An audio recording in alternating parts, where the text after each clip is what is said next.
My name is Frank Chopp. I'm Speaker of the House. I thought I might need to introduce myself more formally because at the dinner for new House members last week with Governor Inslee, I was congratulating one new member on his recent election.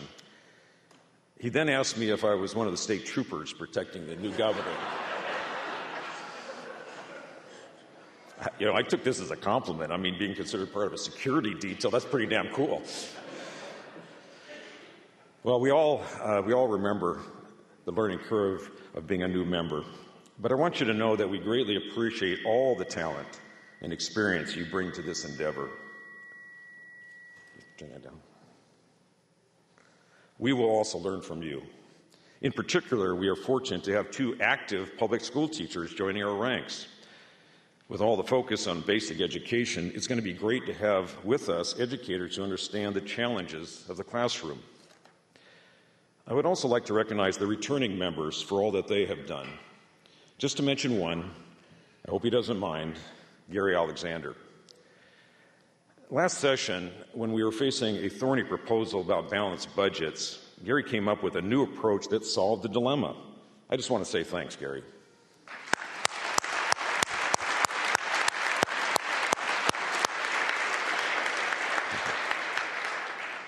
Thank you all of you, for serving in the House. We're elected to represent the people who are still experiencing the effects of the Great Recession brought on by the schemes and swaps of Wall Street.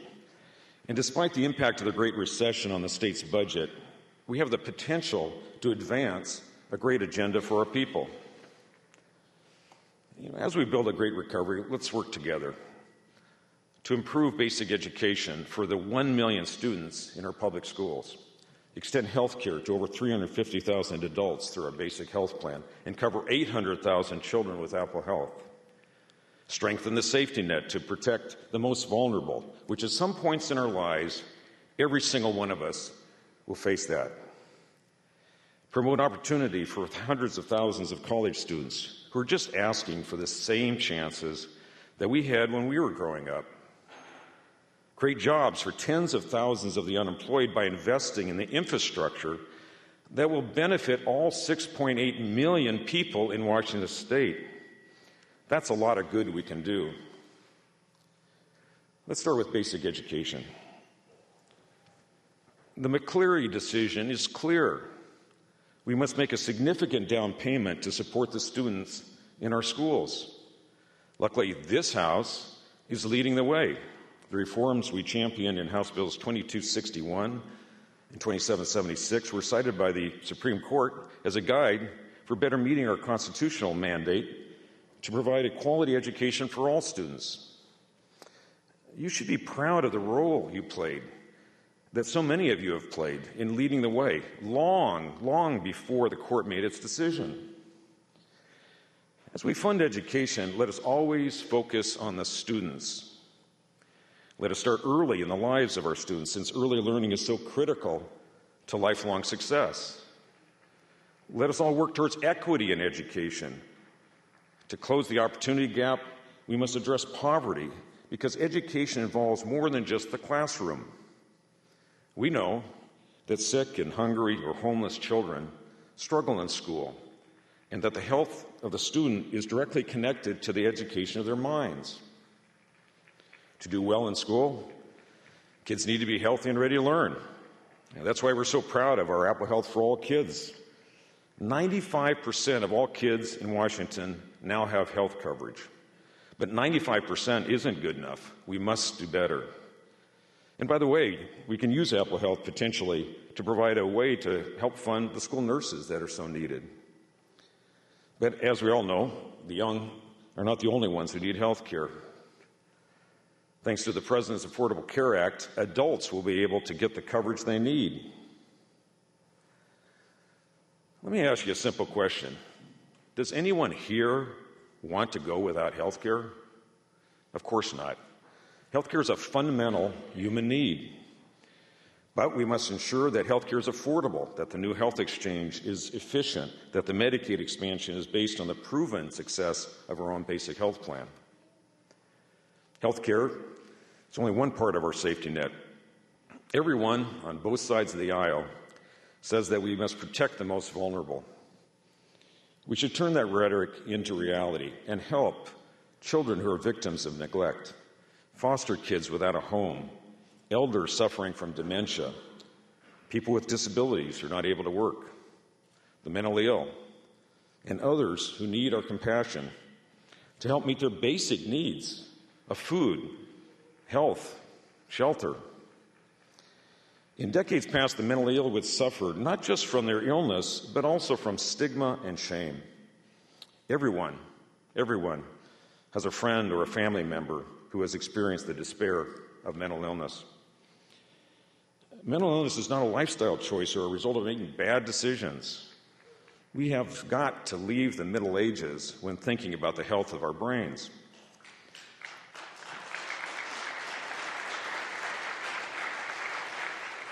Every day we see evidence of how mental illness affects not just individuals, but entire communities as well. We need to translate this awareness into action. Another action we must take is to create opportunity for all. For a parent, there is no greater heartwarming pride than to see our son or daughter graduate from college or complete a certificate or an apprenticeship. That joy can turn to anguish when young people can't afford to attend, let alone graduate. When students are burdened with debt beyond hope, there are many challenges before us. For example, 30,000 students eligible for financial aid do not receive it for lack of funding of the state need grant. That downward direction for higher education must be reversed. With a new direction, we can deliver what our businesses need, help our students become free of debt, ensure equal opportunity, reform our institutions, and invest in the next generation. As part of this new direction, we call upon those in the economy who directly benefit from higher education. There are many professions and industries that would not exist if not for higher education. And with a new dynamic, we will not only change individual lives, but transform our entire society. Another way to transform our society is to create jobs. You should be very proud that last year, in the midst of a slow recovery, we enacted the Jobs Now Act of 2012. The result? Over 20,000 jobs that not only hired the unemployed, but built and renovated new schools, made public facilities more energy efficient, created new homes for the disabled, and offered hope for businesses across the state. So much for the notion that government doesn't create jobs. We need to do that again, but on a larger scale, a much larger scale, through our capital budget and new transportation improvements. Our state's businesses are counting on those investments. But those investments also depend on the public's perception of their government. That's why in every legislative session, there are calls for changing government to make it more responsive to the people. But every year, we have enacted significant reforms: simple majority for school levies, performance audits, insurance fair conduct, mortgage foreclosure fairness, Apple Health for all kids, mental health parity, Medicaid fraud prevention, new evaluations for teachers, the health exchange to implement the Affordable Care Act, and marriage equality, and much, much more. You want more reform? Great. Well, how about fully funding basic education?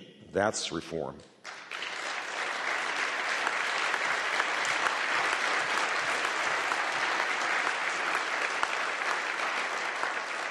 How about basic health plan coverage for 350,000 of the uninsured? That's reform.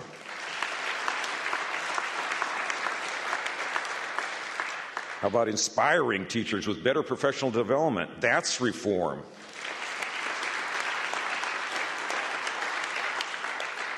And how about encouraging voter participation, not repressing it as other states have done? That's reform.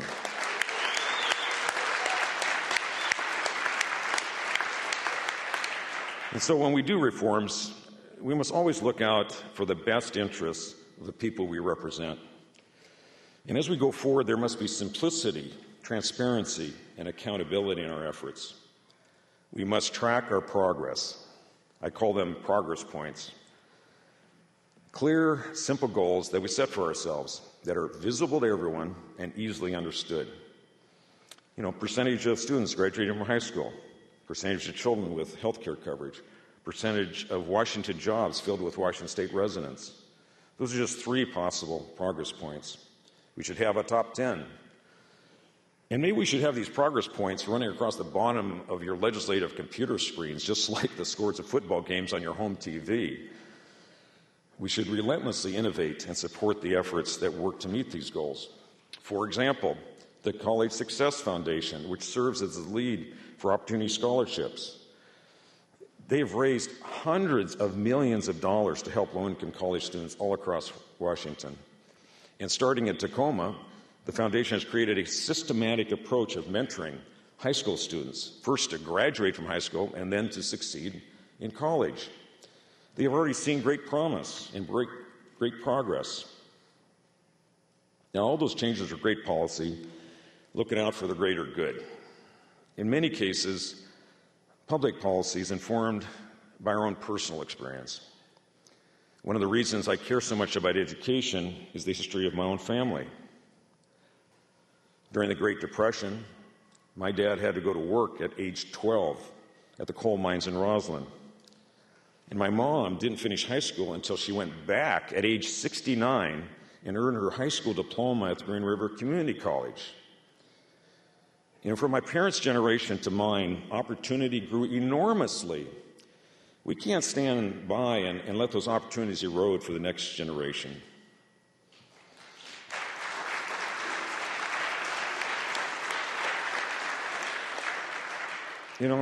Sometimes when we look at all the things that need to be done, we can get exhausted. Sometimes a small thing renews our faith in the future. Just a week ago, I attended an award ceremony sponsored by the VFW. It was called Patriot's Pen, a youth essay writing contest. The community hall was packed. The coffee was real strong. The dessert, unfortunately, was not Hostess cupcakes. But the spirit, was festive nonetheless. The young winners that day came from all different backgrounds, all different parts of the world, of all different races, and of different ages from 3rd grade to high school. In the young people there, I saw the faces of our future, of a new America, a more diverse and therefore a stronger America.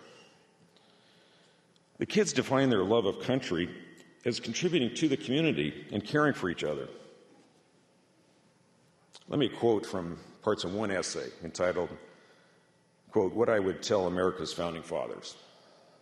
Dear Founding Fathers, it was all worth something, all the hard work you did. You made a difference by taking a chance, by trusting a mere experiment, and by not giving up.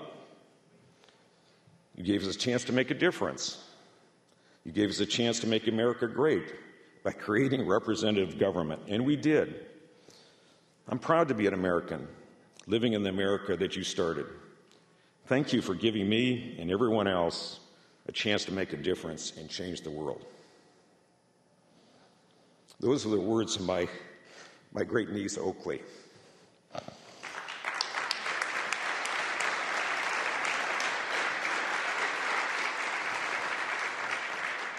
Well, guess what? She won first place that day. So thanks, Oakley, for making a difference in my life. Someday I hope you'll be able to help us recognize the founding mothers of the future, not just the founding fathers of the past. Each of us here has a story. There's one among us with a particularly inspiring story. He's part of a family of new Americans, and despite losing his sight at a young age, he could still envision a career as a lawyer and a campaign to get elected as a new lawmaker. It's a real American story, and it's part of the reason why we all believe in one nation and in one Washington. We are all in this together. We are all Americans striving to give our children a better world. Thank you very much.